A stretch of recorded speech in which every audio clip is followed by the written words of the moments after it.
Halo teman semua, ketemu lagi sama Mbak Eka di podcast Kelas Psikologi.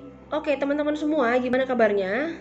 Mbak Eka selalu berharap semoga teman-teman semua selalu dalam lindungan Tuhan Yang Maha Esa ya, nggak kurang satu apapun dan sehat walafiat. Amin amin ya rabbal alamin. Kemudian untuk teman-teman yang baru bergabung atau baru menemukan channelnya Mbak Eka ucapkan terima kasih karena teman-teman sudah mampir, sudah nonton ya, sudah ngulas dan berbagai sharing-sharing yang sudah diberikan di kolom komentar yang Mbak Eka ucapkan terima kasih dan sangat mengapresiasi hal itu. Nah, semoga hal-hal yang Mbak Eka tayangkan ini bisa membawa dampak positif meskipun hanya sedikit teman-teman ya. Nah, baik teman-teman semua, pada kesempatan kali ini Mbak Eka mau sharing nih tentang kelas psikologinya kita. Mbak Eka mau bahas apa sih pentingnya peran kedua orang tua bagi anak mereka ya, misalnya pentingnya peran figur ayah dan ibu bagi anak perempuan, dan pentingnya peran figur ayah dan ibu bagi anak laki-laki. Nah, karena materi yang cukup panjang, ini Mbak akan bagi jadi dua part ya. Jadi part yang pertama itu adalah pentingnya peran ayah dan ibu bagi figur perempuan. Kemudian part yang kedua adalah pentingnya peran ayah dan ibu bagi anak laki-laki. Gitu ya. Nah, supaya bisa lebih enak dalam menyimak, sekarang teman-teman silakan cari posisi yang enak, posisi yang nyaman untuk nyimak podcast yang akan mereka sampaikan ya. Semoga ada hal positif yang bisa kita ambil. Nah, kemudian apabila nanti ada hal-hal yang menarik atau wah ini kayaknya penting nih untuk diketahui temanku atau sahabatku atau siapapun, gak usah segan-segan, silahkan share aja di sosial media yang teman-teman gunakan. Nah, ingat teman-teman, semakin banyak orang yang belajar ilmu psikologi, artinya kehidupan di sekitar kita tuh semakin nyaman ya. Karena apa? Masing-masing dari kita akan mengetahui batasan diri. Nah, selain itu, dengan semakin banyak lagi orang yang belajar ilmu psikologi, teman-teman, artinya kualitas hidup kita juga akan semakin lebih baik. Pada saat kualitas hidup kita semakin lebih baik, maka kita akan memiliki masa tua yang produktif dan positif. Gitu ya. Nah, teman-teman semua, silahkan disimak dengan baik ya. Baik, akan mulai sebentar lagi nih. Oke teman-teman semua, nah udah pada nonton ya part satunya. Sekarang kita menuju ke part 2 nih teman-teman. Gimana sih peran dan fungsi ayah dan ibu bagi anak laki-laki? Nah, yang pertama mereka akan sharing nih seputar peran dan fungsi ayah bagi kepribadian untuk anak laki-laki ya teman-teman ya. Oke, langsung aja kita mulai. Nah teman-teman, yang pertama ini yang mau mereka sharingkan adalah ternyata fungsi ayah bagi anak laki-laki itu adalah untuk memperkokoh atau memperjelas peran gendernya ya. Bentar, sorry. Nah, untuk peran dan fungsi gendernya. Jadi bagaimana sih seorang laki-laki itu perlu bersikap? Bagaimana seorang laki-laki itu perlu untuk bertindak dan berlaku sebagaimana mestinya di lingkungan, dan bagaimana seorang laki-laki itu harus menghadapi berbagai tuntutan di lapangan sesuai dengan permintaan ya dari norma sosial yang sebenarnya nggak harus dilakukan oleh figur laki-laki. Oke, kita lanjut ya teman-teman. Yang berikutnya dari figur laki-laki atau dari figur ayah, ini anak laki-laki akan belajar untuk melindungi dan bertanggung jawab. Ya, nah seperti yang kita tahu bahwa memang anak laki-laki itu memiliki insting ya, insting untuk menjaga, untuk melindungi, kemudian juga untuk berperan di dalam mengakomodir ya, bahasanya apa sih mengakomodir, untuk menjaga keutuhan keluarganya kelak di masa depan. Nah ini semua didapat dari figur ayah. Jadi dia ngelihat nih, wah ayahku ternyata tanggung jawab banget ya sebagai figur laki-laki. Ayahku ternyata sangat semangat dalam mencukupi berbagai kebutuhan keluarga ya. Nah dari situlah nanti si anak ini bisa meniru atau si anak ini bisa melihat, dan dia nggak akan capek-capek ya, dan gak akan gampang putus asa dalam menghadapi kehidupannya di masa depan. Nah ternyata figur yang berperan penting dalam sikap optimisme anak laki-laki ini adalah ayahnya. Oke, kita lanjut teman-teman. Nah dari figur ayah, ini anak laki-laki juga belajar untuk merencanakan kehidupan dan masa depannya. Nah karena apa?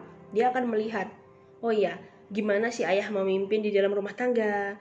Oh ya, gimana si ayah berusaha untuk membantu satu keluarga keluar dari masalah. Ya, nah dari situ dia pun juga akan melihat dan membuat pandangan untuk, wah berarti aku juga harus melakukan hal yang sama seperti ayah. Ya, nah tentu juga ini nanti harus diimbangi. Jadi bukan hanya anak laki-laki yang punya tanggung jawab penuh, tapi dalam sesi kali ini mereka membahas juga laki-laki ya, karena dalam rumah tangga seperti yang sudah mereka jelaskan di video pertama teman-teman, harus balance, jadi nggak bisa berat di salah satu pihak ya. Karena apa? Akan rentan terhadap stres. Nah, Kalau udah stres, ya udah deh, bahaya ya. Nanti kenapa kedepannya di kehidupan kita yang sekarang ini terlalu banyak role model yang bisa kita lihat dan bisa kita ikuti. Maka jangan sampai terjadi divorce atau kawin cerai gitu ya.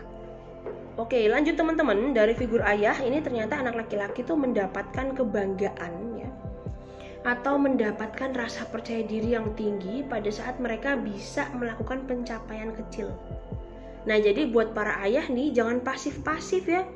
Kalau ngeliat anaknya sudah membuat pencapaian atau ngeliat anaknya berani berbuat sesuatu yang menurut mereka tuh hal yang besar, hal yang baik, segera dikasih apresiasi.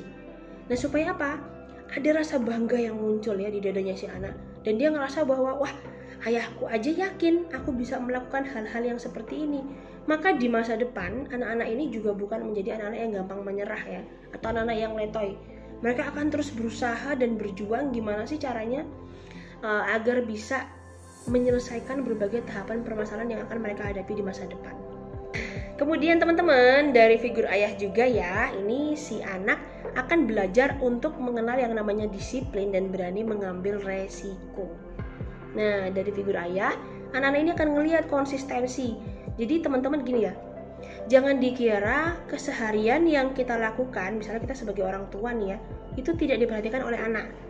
Nah, karena apa? Sehari-hari anak itu akan memperhatikan apa yang kita lakukan. Jadi secara nggak langsung ya, kita sadar atau enggak, anak-anak kita itu adalah CCTV bagi diri kita nih ya. Nah, maka dari situ dia akan ngelihat ayahnya nih konsisten gak sih disiplinnya, bangun pagi-pagi udah mandi ya, sebelum sarapan udah mandi dulu, udah rapi segala macam, terus nanti melakukan hal-hal yang positif atau yang baik ya, misalnya bercocok tanam, atau misalnya membantu pekerjaan ibunya, atau bercanda gurau dengan anak-anaknya di rumah. Nah, hal-hal seperti itu nanti juga akan terekam. Termasuk sampai ketika ayahnya satu rumah nih, misalnya lagi pusing ya, apa yang harus kita lakukan dalam kondisi terjepit di dalam rumah tangga ini. Meskipun si anak ini hanya diam dan mengamati misalnya kayak gitu ya, nah tapi dia akan merekam di memorinya. Oh, ternyata figur ayah itu harus mempertimbangkan berbagai hal yang dia putuskan. Misalnya gimana bun, nanti kalau misalnya ayah kayak gini kita gimana ya, kakak gimana kak, kalau menurut kakak misalnya ayah mau jual mobil nih untuk kita buka usaha, terus kalau adik gimana. Nah, dengan cara melibatkan hal-hal sederhana atau hal-hal kecil seperti itu, satu keluarga udah mulai diajak merasakan gimana sih caranya berani mengambil resiko, berani bersikap ya. Tapi juga bukan berarti yang ya nanti kita kok udah nggak punya kendaraan, kita nggak punya rumah, kita mau tinggal di mana, nggak usah. Itu nggak penting untuk dibicarakan ya, karena cuma bikin putus asa. Yang terpenting adalah melibatkan anggota keluarga untuk merasakan, ayo kita bareng-bareng nih ngambil resiko ya. Perkara nanti kedepannya tetap orang tua yang memutuskan, tapi seenggak-enggaknya si anak-anak ini sudah pernah dapat perasaan, wah ternyata kita tertantang ya, dan si ayah nih hebat karena berani memikul beban dan tanggung jawab. Nah, maka kedepannya di masa depan, maka anak-anak laki-laki ini akan berani untuk mengambil resiko, dan dia juga bisa mempertanggungjawabkan apa yang dia lakukan karena dia sudah terlatih sejak dini. Lalu teman-teman, dari figur ayah ya, anak laki-laki ini juga akan belajar loyalitas ya, yang namanya loyalitas, dan mengutamakan mana sih yang lebih penting yang harus dia lakukan. Nah, karena apa? Dia pasti ngelihat nih, si ayah berpikir ya, win-win solution ini mana duluan nih yang harus kita kerjain, mana duluan yang paling penting ya, dan segala macam itu nanti akan terekam di memori anak. Nah, maka dari si ayah dia akan ngelihat, oh ya udah, nanti ke depan ketika anaknya udah dewasa akan ngelihat ternyata yang harus diutamakan itu adalah istriku. Ya udah, oke deh, istriku yang harus diutamakan. Nanti kedua adalah anakku yang nomor 2, misalnya untuk bayar SPP atau untuk kebutuhan liburan dan lain sebagainya ya, SPP sekolah maksudnya. Ya gitu ya. Ya kalau sekolahnya nggak di sekolah negeri pasti masih berpikir tentang SPP teman-teman ya. Nah gitu ya. Oke, nah jadi dari figur ayah, anak-anak cowok ini belajar loyalitas. Nah, maka baiklah, saran ini sekali lagi, sebagai ayah-ayah dimanapun berada, untuk anak laki-laki ataupun anak perempuan ya, lakukanlah yang terbaik. Supaya apa? Supaya besok ke depan anak-anak kita juga bisa memodeling perilaku-perilaku kita yang positif, dan kita nggak menyesal di akhir hidup kita yang udah semakin tua, udah semakin lansia gitu teman-teman. Oke, lanjut. Nah, sekarang setelah figur ayah, Baika akan ngajak teman-teman semua buat ngelihat peran atau figur ibu bagi anak laki-laki. Nah, yang pertama teman-teman, peran atau figur ibu bagi anak laki-laki ini adalah untuk mengelola stres. Ya, nah jadi gimana sih caranya anak-anak laki-laki ini belajar mengelola stres ya dari ibunya, dari figur ibunya ya. Jadi jangan larang anak laki-laki buat menangis, jangan larang anak laki-laki buat mengeluh capek ya, karena dengan seperti itu dia juga akan bisa memberi toleransi untuk dirinya sendiri dalam merecovery pikiran dan hatinya.